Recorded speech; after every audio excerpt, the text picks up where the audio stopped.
નમસ્કાર પ્રેક્ષકો, હું છું શીતલ અને આપ જોઈ રહ્યા છો હેડલાઇન ન્યૂઝ।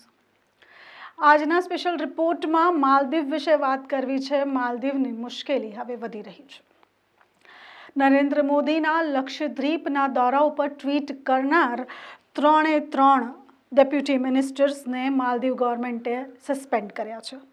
મરિયમ શોપીના, મરસા અને હસન ઝિહાન ત્રણને સસ્પેન્ડ કરીને કાર્યવાહી આગળ વધારવામાં આવી છે। તેને કહ્યું હતું કે તમે તો માત્ર પપેટ છો। નરેન્દ્ર મોદી ઉપર આવું ટ્વીટ કરનારના ઉપર અત્યારે એક્શન લેવામાં આવી રહી છે। પણ વાત કરવી છે કે ઇન્ડિયા ફર્સ્ટ પોલિસી માલદીવ અપનાવી રહ્યું હતું ત્યારથી હવે ઇન્ડિયા આઉટના નારા કેમ લગાવવામાં આવે છે અને શા માટે માલદીવમાંથી ઇન્ડિયન્સ આર્મીને, ઇન્ડિયન પ્લેન્સને અને ઇન્ડિયનને બોયકોટ કરવાની એટલે કે ઇન્ડિયાના લોકોને કાઢવાની વાત કરવામાં આવી રહી છે। ચાઇના પાસે જ્યારે પ્રેસિડેન્ટ અબ્દુલ્લાએ હાથ મિલાવ્યો ત્યારે 1.5 બિલિયનનો કર્જ ચાઇનાએ તેઓને આપ્યો હતો અને હવે ચાઇના સાથે જેવો તેમને હાથ મિલાવ્યો તે સાથેની સાથે જ તેઓ હવે ઇન્ડિયન્સને નફરતની નજરથી જોઈ રહ્યા છે।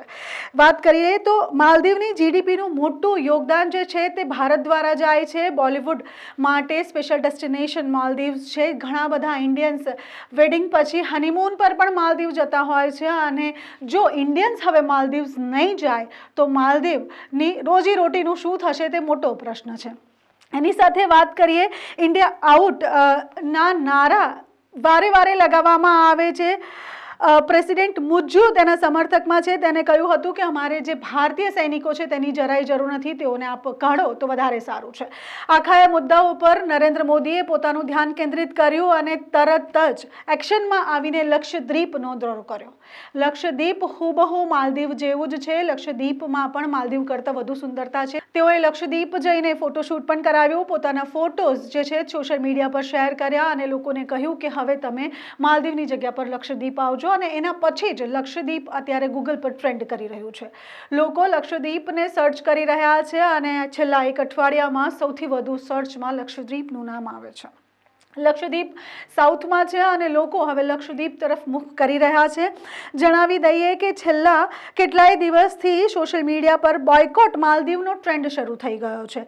વાત હજુ એ કરીએ આગળ તો ઇઝી માય ટ્રીપ દ્વારા 10,000 જેટલી હોટેલ બુકિંગ્સ અને 5,000 જેટલી ફ્લાઇટોને રદ કરી દેવામાં આવી છે। હવે સોશિયલ મીડિયા ઉપર બોયકોટ માલદીવ ચાલી રહ્યું છે। જે પણ ઇન્ડિયન્સ છે તેઓ મોદીના સમર્થનમાં આવ્યા છે અને તેઓએ બોયકોટ માલદીવનો નવો ટ્રેન્ડ શરૂ કર્યો છે। વાત કરી લઈએ સિતારાઓની, બોલિવૂડના જેટલા પણ સિતારાઓ છે તેઓ હંમેશા માલદીવ પોતાનું વેકેશન માણવા જતા હોય છે। તેવામાં ભાગ્યશ્રી, અક્ષય કુમાર, સલમાન ખાન સહિતના મોટા સ્ટારોએ માલદીવ બોયકોટ કરવાની સલાહ આપી છે અને તેઓએ કહ્યું છે કે નરેન્દ્ર મોદી જે કરી રહ્યા છે તે ખૂબ સારું કરી રહ્યા છે। આખી જ્યારે આ સ્ટોરી ચાલી રહી હતી, જ્યારે તેઓના મિનિસ્ટરને સસ્પેન્ડ કરવામાં આવ્યા તે વખતે માલદીવે પોતાનો દૂત વિદેશ મંત્રાલયમાં મોકલ્યો હતો પણ એ દૂતને પણ પાછો ઘર તરફનો રસ્તો બતાવી દેવામાં આવ્યો છે।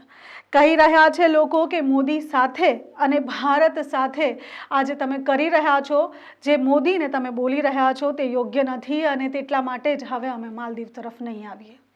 અને સાચે જ માલદીવની મુશ્કેલ વધી છે અને માલદીવ અને ભારતના સંબંધો આગળ ક્યારે સુધરશે તે જોવાનું રહેશે।